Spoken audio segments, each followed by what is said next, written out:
Osim funkcionalnosti, novi most na Ribnici očekuje se doprinijeće i boljem čuvanju životne sredine, pa će konačno Ribnica, koju su, kaže gradonačelnik, građani često pretvarali u deponiju, konačno postati čista rijeka koja prolazi kroz strogi centar grada. Vrlo sam zadovoljan ovom prvom posjetom, obzirom na početak zvaničan naših radova, ali smo još prije nekoliko mjeseci mi ušli u pripremne radove za obezbeđenje odvođenje atmosferskih voda iz ulice Prve Proleterske.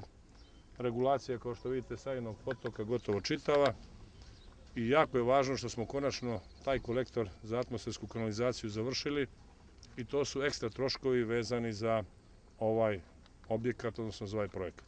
Rekao sam koliko će koštati projekat, rok je poznat i on već teče, on je 12 mjeseci.